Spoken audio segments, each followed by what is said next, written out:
Halo, Shalom. Perkenalkan, nama saya Griselda Audrey Helaha. Dalam video kali ini, saya akan membahas tentang gereja pada awal abad Kristen, konsolidasi eklesiologi oleh G.R. Evans. Dalam video pembahasan ini, terdapat dua pokok bahasan, yaitu teologi dan praktik, dan perdebatan tentang organisasi dan struktur kelembagaan. Antioquia merupakan tempat di mana pertama kali orang percaya kepada Yesus Kristus. Yesus menghabiskan pelayanannya bersama dengan muridnya. Namun, terdapat masalah di mana setelah kematiannya, kelompok itu memiliki masalah dalam membentuk dirinya sendiri. Pemikiran pemersatu komunitas dalam komunitas itu sendiri dan menentukan sifat dan tujuan komunitas tidak tercakup sepenuhnya dalam Perjanjian Baru. Dalam beberapa abad berikutnya, terjadi perbedaan dalam cara berpikir di timur dan barat. Kekaisaran Romawi yang menua, di mana dua komunitas yang berbicara bahasa Yunani dan Latin terpisah dan akhirnya menjauh selama 1000 tahun setelah kekaisaran jatuh. Hanya sedikit penulis yang mampu menguasai kedua bahasa dan memahami perbedaan budaya yang mereka ungkapkan. Gereja hidup pada abad-abad pertamanya secara episodik. Topik muncul karena pertanyaan atau situasi politik di Romawi akhir bergeser. Memahami ide-ide kunci lebih mudah dengan pendekatan tematik. Kelompok pertanyaan pertama yang dibahas adalah pembentukan gereja keanggotaan dan milik Allah. Kemudian, membahas arti baptisan sebagai syarat masuk, perlakuan gereja terhadap mereka yang murtad tetapi ingin kembali. Dalam tantangan pelagian, mereka mempertanyakan baptisan sebagai sarana membersihkan individu dari dosa asal dan mengakibatkan krisis teologi baptisan. Bagian kedua membahas gereja yang menjalankan dirinya sendiri sebagai institusi tetapi perlu memikirkan tentang organisasi. Ia tetap meyakini dirinya sebagai kendaraan Tuhan yang bebas. Kami menganalisis gagasan Dewan Gereja dan Negara, gereja lokal dan universal, struktur pelayanan dan penahbisan, tugas sakramental dan pastoral, provinsi dan keutamaan, pemeliharaan iman dengan kredo dan pelayanan firman. Bab ini membahas hubungan iman dan ketertiban dalam teologi gereja dan masalah akibat ajaran sesat dan perpecahan. Kita masuk pada pembahasan yang pertama, yaitu teologi dan praktik.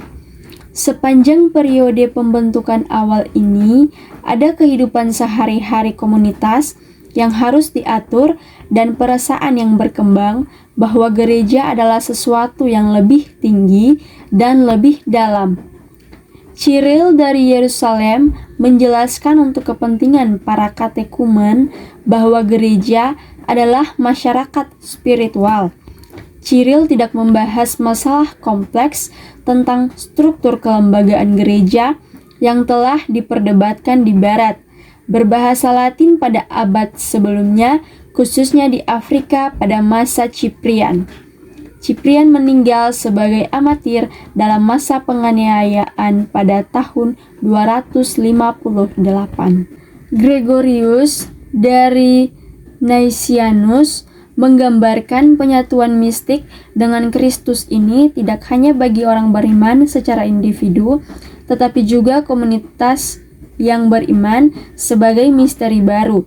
Ada banyak indikasi dari Perjanjian Baru dan seterusnya bahwa persekutuan kehidupan bersama sering terganggu oleh ketidaksepakatan, khususnya mengenai detail praktik, tetapi juga tentang keyakinan bersama komunitas.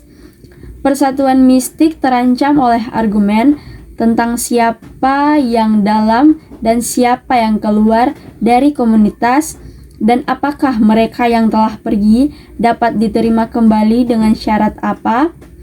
Gereja terlibat dalam upaya menjelaskan dirinya kepada dirinya sendiri melalui debat-debat ini. Dari jarak 2000 tahun dapat diamati interaksi teori dan urgensi pemecahan masalah yang diperlukan untuk menjaga kebersamaan masyarakat. Penting untuk diingat betapa sulitnya bagi mereka yang hidup melalui peristiwa-peristiwa ini untuk mengambil ikhtisar bijak semacam ini. Ketika Yesus mengutus murid-muridnya berdua-dua dan berjanji kepada mereka bahwa doa yang disetujui oleh dua orang untuk meminta hal tertentu akan dijawab, dia kemudian dianggap meletakkan norma. Yohanes Pembaptis adalah seorang penyendiri dan sosok yang liar, tetapi dia dipandang memiliki tempat yang ditentukan secara ilahi dalam rencana takdir. Mereka yang percaya diri dibimbing langsung oleh Roh Kudus dan tidak berkonsultasi dengan sesama orang Kristen. Para karismatik yang percaya bahwa Roh Kudus berbicara kepada mereka secara langsung dan tidak mau menyerahkan pandangan mereka untuk dikoreksi oleh komunitas dapat membahayakan kesinambungan kesatuan gereja. Orang-orang seperti itu memicu krisis orang Kristen diajar oleh mereka yang datang dari Yudea untuk bahwa mereka harus disunat seperti yang diperintahkan Musa atau tidak dapat diselamatkan. Kesepakatan terjadi saat diadakan pertemuan komunitas. Keputusan-keputusan itu disebarluaskan oleh orang-orang yang dipilih. Dalam pembahasan itu terdapat beberapa subpokok bahasan. Yang pertama, dibaptis tetapi masih berdosa.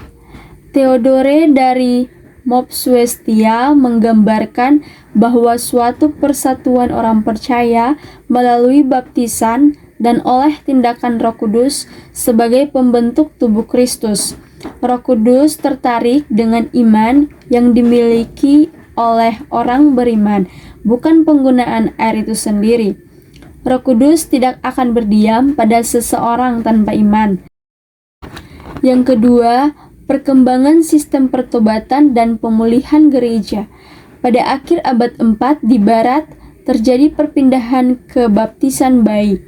Hal itu mencerminkan adanya doktrin baptisan yang lebih kuat dan membuat orang takut untuk mengambil risiko bahwa jika anak mereka mati tanpa dibaptis, maka akan masuk neraka. Baru setelah periodik patristik, pengembangan sistem pertobatan untuk mengakomodasi kebutuhan akan mekanisme untuk menangani dosa kecil dari populasi yang dibaptis sebagai bayi. Ketiga, krisis kekakuan. Cyprian mendapati dirinya terlibat dalam perselisihan sengit dengan uskup Roma ketika dia dan para uskup Afrika mencoba untuk bersikeras bahwa para skismatik harus kembali dibaptis. Argumen mereka adalah bahwa sakramen tidak dapat diberikan secara sah kecuali di dalam gereja yang benar. Sejak pengumuman Konsili Arles pada tahun 314, menanggapi keengganan kaum Donatis untuk menerima mereka yang dibaptis di luar persekutuan mereka sendiri, diterima bahwa persyaratan dasarnya adalah bahwa pembaptisan harus dilakukan atas nama Trinitas dan dengan air. Dan keempat, Pelagianisme. Pelagis, seorang pengkhotbah masyarakat yang mungkin berasal dari Inggris, membuat namanya terkenal di Roma dengan mengajar jemaatnya bahwa mereka bisa menjadi baik jika mereka berusaha. Agustinus berusaha melawan apa yang dia anggap sebagai pengaruh buruk, semakin menekankan ketidakberdayaan individu manusia seperti yang dia lihat. Pelagius tidak cukup mengakui kemurahan hati yang luar biasa dari karunia ilahi. Itu adalah tindakan belas kasihan yang tidak dapat dipahami di pihak Tuhan untuk mengabaikan semua ini dalam kasus orang-orang yang Dia pilih untuk berada di kotanya. Pembahasan kedua yaitu tentang perdebatan tentang organisasi dan struktur kelembagaan. Tanda atau catatan tradisional gereja pertama kali diucapkan secara formal oleh Konsili Nisea pada tahun 325. Konsili tersebut menghasilkan pengakuan iman Nisea, sebuah pernyataan resmi singkat tentang iman ortodoks. Dalam bentuk sedikit direvisi, dikeluarkan oleh Konsili Konstantinopel pada tahun 381, tetap mendasar di hampir seluruh susunan Kristen sejak saat itu. Belakangan ini dianggap sebagai konsili ekumenis yang pertama, yaitu pertemuan resmi seluruh gereja universal dalam pribadi para pemimpin gereja di seluruh dunia. Gereja dalam kisah yang diberikan oleh para penulis mula-mula menyerupai pertumbuhan organik sebagai tanggapan terhadap masalah-masalah praktis dan pertanyaan prinsip yang muncul daripada rencana yang dipaksakan. Kelompok-kelompok perikop yang berisi upaya untuk mengungkapkan aspek-aspek gagasan tentang gereja muncul dalam teks Perjanjian Baru, mengungkapkan bahwa beberapa gambaran dan analogi ini muncul sejak dini. Bersamaan dengan pengertian hubungan intim gereja dengan Kristus ini adalah desakan yang sering pada kepemilikan ilahi gereja dan pertumbuhan pengertian bahwa aktivitas di dalamnya dan masing-masing pribadi Tritunggal. Misalnya pada penekanan pada gereja sebagai gereja Allah di mana Roh Kudus mengangkat para pelayan. Roh Kudus juga muncul sebagai pengaruh yang mengarahkan dalam catatan Perjanjian Baru tentang gereja mula-mula dalam bentuk saksi yang terdapat dalam kitab Kisah Para Rasul 20 ayatnya yang ke-23. Dalam pembahasan yang kedua terdapat beberapa subpokok bahasan. Yang pertama, gereja dan negara. Corak yang sangat politis dari cara Konsili Nisea diadakan adalah pengingat bahwa gereja muda tidak muncul dalam ruang hampa. Kesadaran akan konteks politik dan sosial terlihat dari yang pertama ketika Yesus ditanya apakah para pengikutnya harus membayar pajak yang dikenakan negara, menjawab bahwa mereka harus menyerahkan kepada kaisar apa yang menjadi milik kaisar. Itu bukanlah langkah panjang menuju harapan bahwa warga akan bersedia untuk menyembah kaisar mereka jika diperlukan dan menganggapnya juga sebagai dewa. Orang Yahudi dan Kristen tidak akan menerima pendekatan ini. Otoritas kekaisaran turun tangan pada masa pemerintahan Kaisar Decius yang pada tahun 249 memerintahkan semua rakyatnya untuk berkorban kepada dewa-dewa kafir. Decius meninggal pada tahun 251, tetapi Kaisar Valerian memulai penganiayaan lebih lanjut pada tahun 257 sampai 258, menjatuhkan hukuman mati pada pendekat Kristen yang tidak mau berkorban kepada para dewa. Diocletian memulai periode baru penganiayaan pada tahun 303, memerintahkan gereja untuk dibakar dan salinan kitab suci Kristen disita. Mereka bertanya, mengapa sejak kekaisaran resmi menjadi Kristen, ia mulai merosot secara politik dan ekonomi. Dalam rencana itu, jatuhnya kekaisaran Romawi adalah masalah kecil yang menjadi paus dari tahun 590 setelah berkarir panjang dan pelayanan sipil sekuler dan gerejawi berkaitan dengan distribusi biji-bijian serta pertanyaan tentang teologi dan yurisdiksi spiritual. Yang kedua, lokal dan universal. Salah satu dasar eklesiologis yang sudah ditemukan dalam Perjanjian Baru adalah penerimaan bahwa komunitas lokal dalam pengertian tertentu adalah gereja. Meskipun hanya ada satu gereja, Paulus menulis kepada beberapa gereja lokal ini sebagai jemaat Tuhan yang ada di Korintus.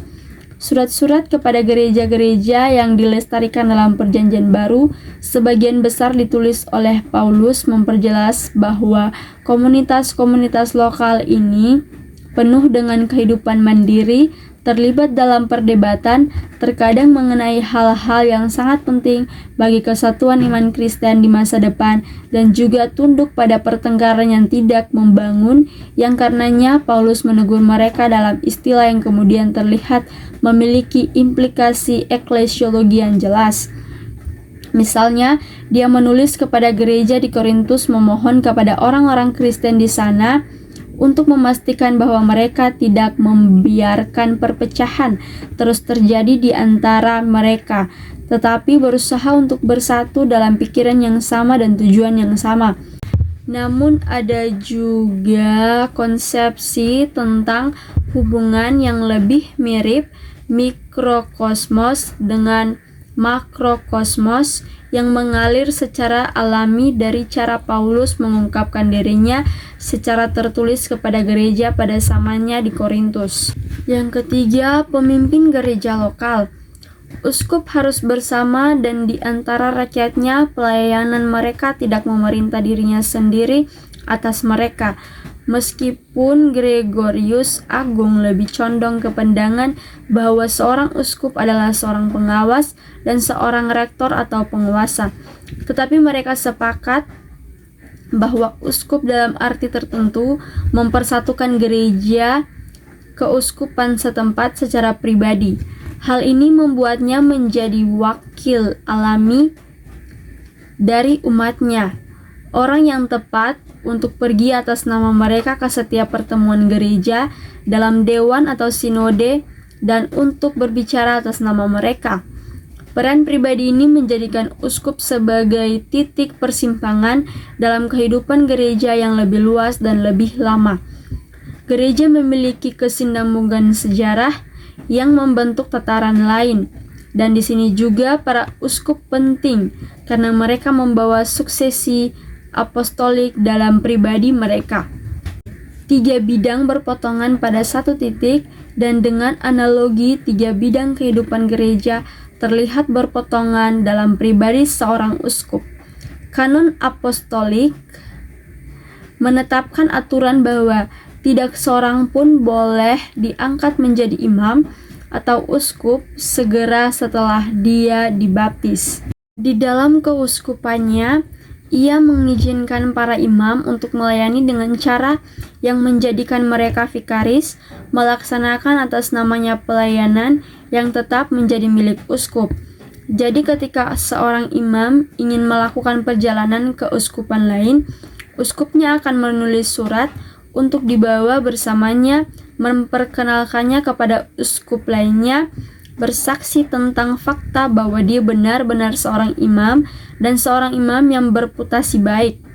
Kanonis dan 16 Konsili Nisea menekankan pentingnya klerus tetap tinggal di keuskupan, yaitu gereja lokal tempat mereka ditabiskan, dengan ketentuan bagi mereka untuk dikirim kembali ke sana dengan cerdas jika mereka mencoba pindah ke tempat lain tanpa izin. Seorang pemimpin pastoral tidak selalu dapat menangani pekerjaan itu, dan gagasan tentang asisten uskup atau imam menjadi mapan. Yang keempat, munculnya kementerian yang berbeda. Diakon tampaknya dipertimbangkan sebagai pembantu atau asisten uskup, peran yang tidak bertentangan dengan fungsi pelengkap mereka seperti yang diisyaratkan pada Kisah Para Rasul 6. Diakonat telah mulai menjadi batu pijakan pertama di tangga yang harus dinaiki oleh mereka yang mencari jabatan gerejawi tertinggi, dengan diakonat menempati sebuah tempat ketiga di bawah uskup dan imam, meskipun praktiknya masih bervariasi dari satu tempat ke tempat lain dan ada banyak aliran yang terus mengalir. Itu adalah bagian dari pola yang muncul bahwa meskipun diakon memiliki peran dalam ibadah, dalam pelayanan sabda, membaca Injil serta surat dan memimpin doa jemaat, mereka tidak menguduskan roti dan anggur.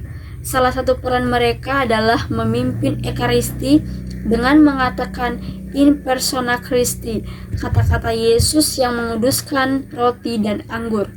Peran lain uskup dan imam yang bertindak atas nama uskupnya adalah sebagai gembala atau gembala kawanan setempat. Tanggung jawab gerejawi yang terbukti dengan sendirinya. Dari sisi peran pelayanan, tertabis senior, pernyataan absolusi kepada para pendosa yang bertobat dimulai dengan dibatasi hanya untuk uskup. Itu diberikan kepada imam ketika penebus dosa publik pada periode awal menjadi penebus dosa rutin periode yang perlu dilakukan setiap orang dari waktu ke waktu. Yang kelima, provinsi. Sebuah kota metropolitan akan memiliki uskup metropolitannya yang diakui sebagai pemimpin oleh para uskup di kota-kota yang lebih kecil karena kekuatan kepentingan sekuler kota tempat dia bertahta. Konsili Nisea tahun 325 pertama kali merasionalisasi dan memberikan stempel otoritatif terhadap praktik ini dan merupakan konsili pertama yang menggunakan istilah metropolitan untuk uskup senior tersebut, dengan biasanya uskup dari keuskupan yang merupakan ibu kota setempat. Ada sejumlah poin bagus mengenai klaim masing-masing kebiasaan kuno tentang yurisdiksi metropolitan dari uskup senior mana yang dapat menggunakan gelar tersebut. Para patriarkat besar di dunia kuno diidentifikasi pada Konsili Nisea pada tahun 325 sebagai Antioquia, Alexandria, dan Roma. Konstantinopel ditambahkan pada tahun 381 karena merupakan Roma baru yang didirikan oleh Konstantin, Kaisar Kristen pertama. Konsili Konstantinopel yang pertama pada tahun 381 jelas mendekretkan bahwa karena ini adalah Roma baru, Uskup Konstantinopel akan menikmati hak istimewa kehormatan setelah Uskup Roma. Yang keenam, keunggulan. Roma klaim Gregorius Agung atas otoritas kata-kata Yesus kepada Petrus, uskup pertama Roma, ketika dia mengatakan kepadanya bahwa dia adalah batu karang tempat gereja akan dibangun. Inti dari sebuah konsili adalah bahwa konsili tersebut menyatukan semua uskup lokal yang kemudian akan berunding dan mengambil keputusan yang dikeluarkan sebagai dekret. Tetapi keutamaan yurisdiksi adalah masalah lain, seperti halnya anggapan bahwa Roma memiliki keutamaan yang akan memungkinkannya untuk menentukan masalah iman atau ketertiban yang disengketakan atas nama seluruh gereja. Ambrosius sangat menghormati keutamaan Romawi dan melangkah lebih jauh dengan mengatakan bahwa menurutnya pertanyaan penting tentang iman dan ketertiban, termasuk masalah yang timbul dalam hubungan gereja, harus dirujuk ke uskup Roma untuk ditentukan. 7. Pemeliharaan iman. Salah satu tugas yang paling penting pada abad pertama adalah memikirkan bagaimana hal ini harus dilakukan di dalam gereja dengan cara yang akan melindungi integritas iman ini. Konsepsi kesatuan iman menjadi terkait dengan gagasan bahwa gereja pada akhirnya tidak dapat kehilangan atau melakukan kesalahan serius selama gereja tetap bersatu dan berbicara dengan satu suara. Tradisi-tradisi gereja universal yang diikuti oleh gereja Katolik dan Apostolik harus berbagi konsensus bulat dari masa lalu. Pada titik ini dalam sejarah, gereja tidak ada kecemasan nyata bahwa mungkin ada konflik antara konsensus dan ajaran top-down yang otoritatif atau antara keutamaan monarki dan konsiliaritas kolegial. Yang kedelapan, penegasan iman dan kredo. Tampaknya berasal dari kredo yang digunakan di gereja Roma mula-mula dan memiliki 3 bagian karakteristik yang berkaitan dengan 3 pertanyaan yang diajukan kepada mereka yang mempersembahkan diri untuk dibaptis, masing-masing tentang iman kepada Allah Bapa, Kristus, dan Roh Kudus. Yang ke-9, pelayanan firman. Instruksi hikmat dalam cara memahami teks kitab suci ini jauh melampaui khotbah tentang teks yang ditetapkan atau bacaan. Itu mencerminkan rasa hormat terhadap firman dan keseriusan untuk memastikan bahwa orang-orang mengenalnya dan dapat memikirkannya dengan jelas. Konstitusi apostolik itu sendiri yang juga mungkin berasal dari gereja Syria merupakan produk abad keempat dari seorang penulis yang diwarnai oleh lebih dari sekedar tanda-tanda Arianisme. Kanon apostolik merupakan bab terakhir dari konstitusi apostolik berasal dari sekitar tahun 350 sampai 380. Paus Damsus mendorong untuk mempersiapkan terjemahan Alkitab Latin yang baru dan definitif pada periode ketika Agustinus berkhotbah tentang Alkitab sebagai firman Tuhan yang mapan, masih mendiskusikan dengan tepat buku mana yang kitab suci dan mana yang tidak. Yang ke-10, menjaga keimanan dan urusan ketertiban. Dalam semua variasi ritus tersemat sebuah teologi yang harus mencerminkan harapan bahwa umat Kristiani menganut satu iman dan bahwa iman tidak akan pernah berubah. Gagasan bahwa pembaptisan hanya dapat terjadi satu kali dan bahwa pembaptisan tidak dapat ditarik kembali mengubah hubungan orang yang dibaptis tidak hanya dengan Allah tetapi dengan gereja diisyaratkan dalam Efesus 1 ayat yang ke-13, dan Clement dari Alexandria berbicara tentang pembaptisan sebagai meterai. Yang ke-11, menyatukan gereja bid'ah dan perpecahan. Agustinus menilai perpecahan adalah bid'ah karena menganggap doktrin persatuan gereja sebagai titik iman itu sendiri. Daftar yang diberikan tentang kategori orang luar yang dapat dan tidak dapat diterima dalam persekutuan Katolik mengilustrasikan kompleksitas pertanyaan ketika iman yang salah menjadi perpecahan gereja. Tetapi bagaimana konsekuensi itu dibentuk dan ekspresikan dan bagaimana menjadi jelas ketika telah mencapai momen yang menentukan, gereja mula-mula harus mengambil keputusan bersama tentang hal-hal seperti itu pada saat yang sama ketika berurusan dengan serangkaian pertanyaan yang sangat sulit tentang beberapa hal yang paling sentral dari iman. Pecahan Donatis.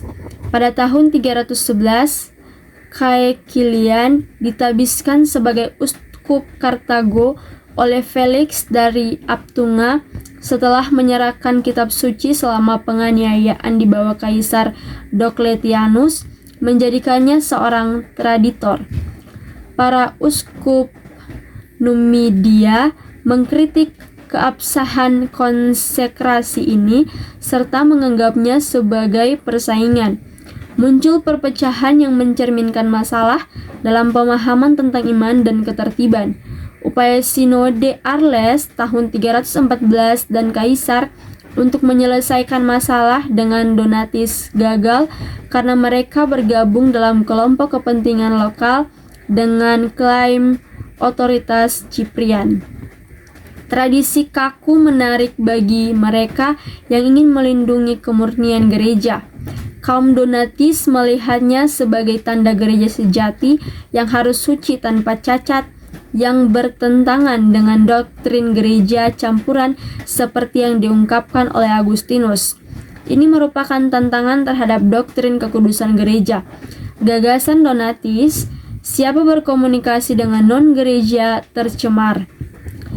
Topikalitas modern yang terus berlanjut dari semua ini jelas dengan kontroversi penggunaan uskup terbang untuk mengakomodasi mereka yang tidak bisa menerima penabisan wanita atau melakukan homoseksual. Geng pembuat onar pengembara yang disebut Donatis mulai menjadi gangguan sosial dan pemerintah berupaya menekan mereka di pertengahan tahun 340-an. Ticonius, seorang Donatis, menulis risalah tentang penafsiran kitab suci yang dihormati oleh Agustinus. Dari tahun 405, posisi mereka menjadi topik baru dengan intervensi ini mencapai puncaknya pada konferensi di Kartago tahun 411, di mana utusan kaisar akhirnya mengutuk posisi Donatis. Agustinus dari Hippo adalah intelektual terkemuka yang melawan kaum Donatis. Agustinus terdorong oleh perdebatan Donatisme untuk mempertimbangkan sejauh mana perpecahan itu dianggap bid'ah. Kontroversi Paskah. Perselisihan tanggal Paskah telah diselesaikan melalui surat Konsili Nisea kepada orang Mesir. Praktik Yahudi digantikan dengan kebiasaan dari Roma dan Konsili Nisea. Dalam De Trinitate 24, Hilary dari Poitiers menggambarkan Ekaristi sebagai ungkapan kesatuan gereja.